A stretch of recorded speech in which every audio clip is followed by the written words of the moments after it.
Hello, everybody, and welcome to another Trent Hills market update. You may see my new assistant helping me. She is the most adorable little thing ever.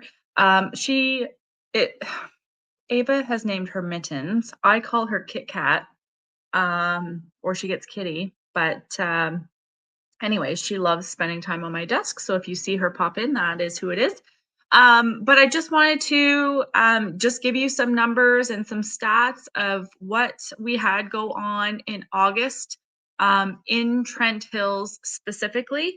Um, so when we're looking at the stats and the numbers, I'm going to turn that off.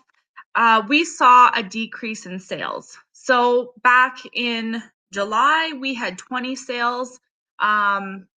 And in August, we had 16. So down slightly, which is to be expected because a lot of people are wrapping up camping and trying to get settled before the kids start school. So we kind of see that on a regular basis, August being a slower month. But then our average price increased slightly from 670,983 up to 673,625. So average price did increase. We did see a slight decrease in new listings. Again, it's to be expected in August. People are busy, they're wrapping up their summer holidays, they're getting kids ready for school. So we don't see as much activity usually in August as normal.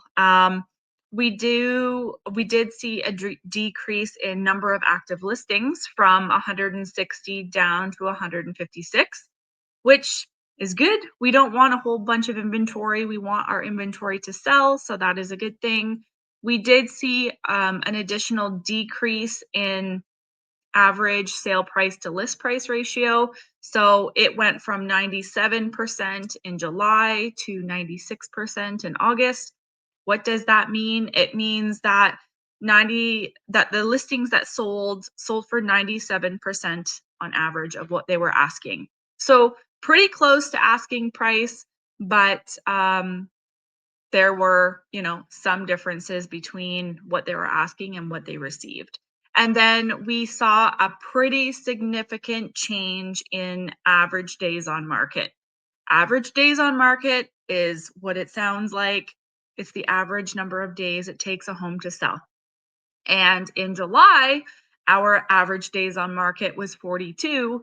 August, we skyrocketed up to 73. So it is taking longer to sell a home in Trent Hills than it was back in July. So these are all typical numbers.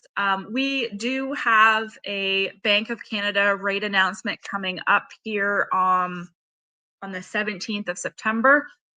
I am anticipating seeing a decrease. We only have three more, I believe it's only three more Bank of Canada rate announcements this year. So hopefully we see a downward trend for the interest rate numbers. That would be positive for buyers, opening up some more affordability. And just giving more opportunity there. Maybe some more buyers will come out of the woodwork, and also new buyers are always coming out on the market. So that doesn't stop buyers from buying houses. As I always say, people are always passing away. People are always getting divorced. People are always getting brand new pre-approvals, having babies and needing more space. So our market will always continue to move. At what rate, we don't know. But it does seem to be fairly positive in our area.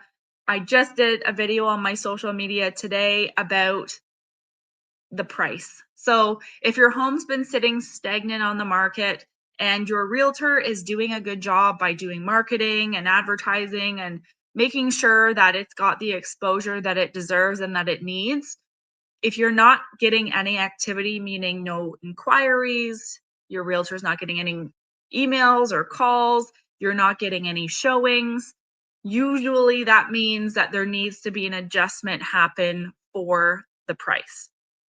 And so if you're not willing to look at that, it's going to take a while for your home to sell, because eventually you will come to terms with knowing or understanding that our price is not right, and coming to the conclusion that there needs to be an adjustment. Oftentimes, you will see activity after an adjustment is made, um, provided you made a good adjustment. And so, yeah, so it usually does really come down to the price. If your home and its value do not align, you will not have showings. People will not be interested in your house. It may be the most beautiful home there is in your neighborhood, but if the price is out in left field, people just won't waste their time. So make sure that you are having your realtor provide you with resources and provide you with numbers and figures of homes that are comparable to yours, and what they're selling for. Because if your neighbor's for sale and they're a carbon copy house of yours, but your house is $50,000 more, chances are your neighbor's house is going to sell faster than your house, because if they're, almost identical or very similar, but yours is $50,000 more, it's going to take longer to sell. Positioning your house on the market with all of the other houses that are for sale is a huge strategy that you need to take into account. You want to position your house as the best house for the best value when you are looking at all of the other houses that are available. So that is my little tidbit of information today. I live locally here in Trent Hills, and I live here, I work here, my kids go to school here. I am a full-time real estate agent and have been for the last 11 years. So if you have any questions, if you want to know specifically what your home might be worth in today's market, no computer generated systems are going to be an accurate depiction of the value of your home. You need a real person. AI can't tell you. You need a real person to come through your house to look and evaluate and to be able to provide properties that have sold and that are for sale that can help support a current value on your home. So if you're interested, you can go to todaysvalue.ca, plug in your information. It is not going to give you a generated number. It's going to say that I'm going to get in touch with you. So, or you can get in touch with me if you Google Michelle Ellis. You can read my Google reviews. You can find my phone number, all that jazz. I am here. I love helping people and guiding people in the right direction. If you want honest advice that you deserve, please reach out anytime. I'll see you on the next one.